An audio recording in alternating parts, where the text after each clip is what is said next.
Assalamualaikum warahmatullahi wabarakatuh. Salam sejahtera bagi kita semua. Di sini kami dari kelompok 4, kelas F, mata kuliah Lingkungan Bisnis dan Manajemen akan mempresentasikan materi terkait mengelola lingkungan politik dalam organisasi bisnis. Sebelumnya perkenalkan, nama saya Firda dengan NPM akhir 005 dan rekan-rekan saya yaitu Aira Nadia dengan NPM akhir 024, Amanda Putri NPM akhir 242, Kurata Ayuni NPM akhir 259, Ananda Priska NPM akhir 278, Kirana Mutiara NPM akhir 286, dan Zaviratus Azahra NPM akhir 290. Jika kita lihat dari definisinya, tentu kata politik dan bisnis ini memiliki makna yang berbeda. Namun, kata politik dan bisnis seringkali berkaitan erat. Politik sendiri berasal dari kata polis dari bahasa Yunani yang artinya negara atau kota. Dalam KBBI, politik diartikan sebagai ilmu tentang ketatanegaraan atau segala hal yang berkaitan dengan sistem dan dasar pemerintahan. Dari sini kita tahu bahwa politik menjadi cara manusia menerapkan aturan, mengambil kebijakan, dan menciptakan kesepakatan agar kehidupan dapat berjalan harmonis. Sedangkan bisnis adalah kegiatan memproduksi, menjual, atau menukarkan barang atau jasa untuk memenuhi kebutuhan konsumen dan memperoleh keuntungan. Nah, organisasi bisnis sendiri adalah entitas atau wadah yang didirikan oleh satu atau beberapa orang untuk menjalankan aktivitas bisnis tersebut. Lantas, apa hubungan antara keduanya?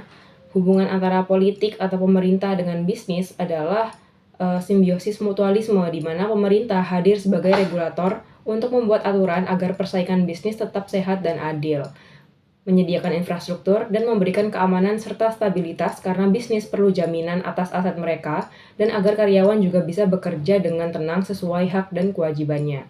Sementara, bisnis sebagai sumber pendapatan negara melalui pajak seperti PPh, PPN, lalu sebagai penyedia lapangan kerja karena bisnis ini menyerap tenaga kerja dari masyarakat. Kemudian sebagai inovator, sektor bisnis mendorong inovasi produk, teknologi, dan layanan yang meningkatkan daya saing. Maka dapat disimpulkan bahwa lingkungan politik dalam organisasi bisnis adalah keseluruhan kebijakan, regulasi, tindakan pemerintah, dan stabilitas politik suatu wilayah yang memengaruhi keberlangsungan perusahaan. Pada slide ini, saya akan menjelaskan mengenai peran serta pelaku organisasi bisnis dalam lingkungan politik. Pelaku pertama adalah pemilik perusahaan. Pemilik perusahaan berperan menentukan arah kebijakan bisnis serta strategi perusahaan dalam menghadapi kebijakan pemerintah, misalnya terkait pajak, investasi, dan regulasi usaha. Kedua, terdapat manajer. Manajer bertugas menjalankan strategi perusahaan serta membangun hubungan dengan pemerintah dan pihak eksternal agar kegiatan bisnis dapat berjalan lancar sesuai peraturan yang berlaku. Ketiga, terdapat investor. Investor berperan memberikan modal dan biasanya mempertimbangkan kondisi politik suatu negara sebelum menanamkan investasi. Stabilitas politik sangat mempengaruhi keputusan investasi. Keempat, karyawan. Karyawan menjadi bagian penting karena produktivitas dan kesejahteraan tenaga kerja dapat memengaruhi keberlangsungan perusahaan. Karyawan juga dapat menyampaikan aspirasi terkait kebijakan tenaga kerjaan. Kelima, ada asosiasi bisnis. Asosiasi bisnis merupakan kumpulan pelaku usaha yang bekerja sama untuk menyampaikan kepentingan dunia usaha kepada pemerintah, misalnya melalui forum pengusaha atau diskusi kebijakan publik. Keenam, konsultan dan pelaku lobi. Mereka membantu perusahaan memahami kebijakan pemerintah sekaligus menyampaikan kepentingan perusahaan kepada pembuat kebijakan secara profesional dan tetap memperhatikan etika bisnis. Dalam praktiknya, organisasi bisnis memiliki beberapa bentuk peran. Pertama, memberikan masukan terhadap kebijakan pemerintah terkait ekonomi, perpajakan, investasi, dan juga ketenaga kerjaan. Kedua, menjalin hubungan dengan pemerintah untuk memperoleh informasi dan dukungan kebijakan. Ketiga, mempengaruhi kebijakan publik melalui lobi politik, forum bisnis, asosiasi pengusaha, dan juga diskusi publik. Berikutnya, mendukung stabilitas ekonomi dan politik dengan menciptakan lapangan kerja, menjaga investasi, dan meningkatkan kesejahteraan masyarakat. Kelima, menjalankan tanggung jawab sosial perusahaan atau CSR untuk membangun citra positif dan memperkuat hubungan dengan masyarakat maupun pemerintah. Jadi organisasi bisnis tidak hanya menjadi objek kebijakan pemerintah, tetapi juga menjadi pihak yang aktif memengaruhi arah kebijakan ekonomi dan politik secara etis dan juga profesional. Selanjutnya, saya akan menjelaskan mengenai tingkatan lingkungan bisnis politik. Yang pertama di lingkungan politik lokal atau bisa disebut mikro ataupun daerah. Jadi tingkatan politik ini paling dekat dengan operasional harian suatu organisasi atau masyarakat setempat. Nah, cakupannya berupa peraturan daerah atau perda, retribusi daerah, izin mendirikan bangunan, tata ruang kota, dan juga hubungan dengan komunitas atau tokoh adat setempat. Yang kedua adalah lingkungan politik nasional atau makro. Nah, tingkatan ini mencakup seluruh wilayah dalam satu negara. Nah, skala kebijakannya ini di tingkat ini ditentukan oleh pemerintah pusat dan juga lembaga legislatif nasional. Cakupannya berupa undang-undang, stabilitas politik nasional, ideologi negara, kebijakan fiskal dan moneter, pemilu, serta hukum ketenagakerjaan. Ketiga, dari lingkungan politik regional, tingkatan ini terbentuk dari interaksi politik dan juga ekonomi antar negara-negara yang berada di satu kawasan geografis yang sama, yang biasanya diikat oleh kesepakatan atau organisasi regional. Cakupannya berupa kebijakan bersama blok perdagangan seperti ASEAN, Uni Eropa, ataupun USMCA. Nah, ini termasuk penurunan tarif bea cukai antar negara anggota dan juga standarisasi produk. Yang keempat ada lingkungan politik internasional atau global. Ini adalah tingkatan tertinggi yang melibatkan interaksi antar pemerintah di seluruh dunia, organisasi internasional, serta dinamika geopolitik global. Cakupannya berupa kebijakan organisasi global seperti WTO, yakni Organisasi Perdagangan Dunia, PBB, IMF, isu geopolitik seperti ketegangan dagang antar negara besar, dan perjanjian lingkungan global seperti Paris Agreement. Selanjutnya ada strategi organisasi dalam mengelola lingkungan politik. Strategi politik perusahaan adalah sebuah langkah yang diambil oleh organisasi untuk memperoleh, mengembangkan, dan menggunakan kekuasaan untuk mendapatkan keuntungan. Contohnya, mengubah atau tidak mengubah alokasi sumber daya tertentu dan dukungan pemerintah untuk sebuah proyek yang dilakukan oleh bisnis. Strategi ini bertujuan untuk menjaga kelangsungan ekonomi perusahaan, untuk menghalangi pesaing mereka, dan untuk menggunakan hak mereka dalam mempengaruhi kebijakan yang dibuat oleh pemerintah. Terdapat dua pendekatan pada strategi organisasi politik.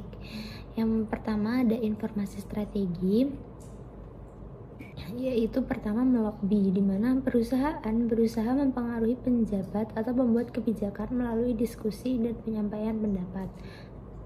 Yang kedua, komunikasi langsung. Perusahaan menjalin hubungan langsung dengan pemerintah melalui pertemuan, forum, atau kerjasama. Dan yang ketiga, itu mengambil informasi dari pakar. Perusahaan menggunakan ahli, konsultan, atau akademisi untuk memahami kebijakan dan risiko politik. Lalu pendekatan yang kedua itu ada keuangan strategi imbalan. Yang pertama ada berkontribusi dalam politik, di mana memberikan dukungan atau donasi politik secara legal sesuai aturan. Yang kedua membangun ekonomi, di mana perusahaan itu membuka lapangan pekerjaan, berinvestasi, dan membantu pertumbuhan ekonomi. Yang ketiga ada bantuan konsultasi politik. Perusahaan memberikan data kepada pemerintah dalam pembuatan kebijakan. Dan yang terakhir yaitu perwakilan perusahaan dalam politik, di mana perusahaan mengirim wakilnya dalam forum bisnis atau kebijakan untuk menyampaikan kepentingan perusahaan. Selanjutnya yaitu constituency building, strategi politik di mana perusahaan membangun koalisi atau aliansi dengan pihak-pihak eksternal seperti masyarakat, konsumen, komunitas lokal, atau LSM untuk bersama-sama menekan pemerintah agar mengubah atau mempertahankan suatu kebijakan. Tujuan dari strategi ini yaitu untuk menciptakan hubungan yang baik antara perusahaan dengan pihak-pihak yang berpengaruh terhadap bisnis agar perusahaan memperoleh dukungan, mengurangi konflik, meningkatkan reputasi, dan menjaga keberlangsungan bisnis. Berbeda dengan lobby langsung ke pejabat, strategi ini menggerakkan opini publik atau basis massa, grassroots agar suara mereka didengar oleh pembuat kebijakan. Bentuk-bentuk dari strategi constituency building ini yang pertama, gerakan akar rumput. Perusahaan memobilisasi orang-orang yang memiliki hubungan langsung dengan bisnis mereka, karyawan, pemasok, konsumen, pemegang saham, untuk menulis surat, mengirim email, atau membuat petisi kepada anggota dewan atau pemerintah. Yang kedua, edukasi publik dan kampanye media. Perusahaan menggunakan media massa atau media sosial untuk mengedukasi masyarakat luas tentang dampak negatif dari suatu kebijakan pemerintah terhadap kehidupan mereka sehari-hari. Contohnya, membuat kampanye iklan tentang bagaimana kenaikan pajak industri tertentu dapat memicu gelombang PHK massal. Yang ketiga, membangun koalisi. Perusahaan bergabung dengan organisasi lain yang memiliki kepentingan yang sama. Bahkan terkadang dengan pihak yang tidak terduga seperti LSM, lingkungan, atau asosiasi konsumen untuk membentuk satu suara yang lebih kuat. Selanjutnya, saya akan menjelaskan mengenai perang politik bisnis dan hubungannya dengan pemerintahan. Perang politik bisnis merupakan persaingan antara pelaku usaha untuk memperoleh pengaruh terhadap kebijakan pemerintahan demi mencapai kepentingan ekonomi maupun kekuasaan pasar. Dalam dunia bisnis, perusahaan tidak hanya bersaing dalam kualitas produk atau harga, tetapi juga berusaha mendapatkan dukungan kebijakan yang menguntungkan. Oleh karena itu, hubungan antara bisnis dan pemerintahan menjadi sangat erat dan saling mempengaruhi. Hubungan tersebut dapat dilihat dari beberapa bentuk. Yang pertama yaitu lobby politik. Perusahaan sering melakukan pendekatan kepada pemerintah untuk mempengaruhi kebijakan tertentu, misalnya terkait pajak, impor, ekspor, atau perizinan usaha. Tujuannya agar kebijakan yang dibuat dapat mendukung kepentingan perusahaan mereka. Yang kedua, adanya regulasi pemerintah. Pemerintah memiliki kewenangan untuk membuat aturan seperti pajak, izin usaha, dan peraturan perdagangan. Semua kebijakan tersebut sangat mempengaruhi perkembangan bisnis. Jika regulasi mendukung, maka bisnis akan berkembang lebih cepat. Namun jika regulasi terlalu ketat, maka aktivitas bisnis juga bisa terhambat. Yang ketiga yaitu persaingan kepentingan. Dalam praktiknya, perusahaan besar sering bersaing untuk mendapatkan proyek pemerintah, izin usaha, ataupun dukungan kebijakan tertentu. Persaingan ini kadang menimbulkan konflik kepentingan karena setiap perusahaan ingin memperoleh keuntungan yang lebih besar dibandingkan pesaingnya. Selain itu, terdapat juga kerjasama strategis antara pemerintah dan dunia bisnis. Kerjasama ini biasanya dilakukan untuk meningkatkan pertumbuhan ekonomi, menciptakan lapangan pekerjaan, serta mendorong pembangunan nasional. Selanjutnya yaitu perang politik bisnis juga memiliki dampak positif maupun negatif terhadap pemerintahan dan masyarakat. Dampak positifnya adalah dapat meningkatkan investasi, membuka lapangan pekerjaan, dan mendukung pertumbuhan ekonomi negara. Ketika sebuah perusahaan berkembang, maka pendapatan negara dari pajak juga meningkat. Namun di sisi lain terdapat dampak negatif, misalnya muncul resiko korupsi, kolusi, dan nepotisme karena adanya hubungan yang terlalu dekat antara pengusaha dan pejabat pemerintah. Selain itu, persaingan bisnis juga dapat menjadi tidak sehat apabila ada perusahaan yang memperoleh perlakuan khusus dari pemerintah. Akibatnya, kebijakan publik terkadang lebih menguntungkan kelompok tertentu dibandingkan kepentingan masyarakat luas. Karena itu, pemerintah juga memiliki peran penting dalam mengatasi perang politik bisnis. Pemerintah harus membuat regulasi dan pengawasan yang adil bagi seluruh pelaku usaha agar tercipta persaingan yang sehat. Pemerintah juga perlu menindak tegas praktik korupsi, monopoli, dan kolusi yang dapat merugikan negara maupun masyarakat. Selain itu, transparansi dalam pemberian izin usaha dan proyek pemerintah sangat diperlukan agar tidak terjadi penyalahgunaan kekuasaan. Pemerintah juga harus menjadi mediator yang mampu menyeimbangkan kepentingan dunia bisnis dengan kepentingan masyarakat umum. Selanjutnya, cara organisasi bertahan di tengah persaingan politik. Yang pertama, melakukan analisis lingkungan politik secara berkala. Melalui analisis lingkungan politik, perusahaan dapat mengidentifikasi risiko politik, memprediksi perubahan regulasi, menyiapkan strategi antisipasi, dan juga menemukan peluang bisnis baru. Yang kedua, menjalin hubungan baik dengan pemerintah dan pemangku kepentingan. Bentuk hubungan tersebut dapat berupa kerjasama program sosial, partisipasi dalam forum bisnis, komunikasi dengan regulator, maupun kepatuhan terhadap kebijakan negara.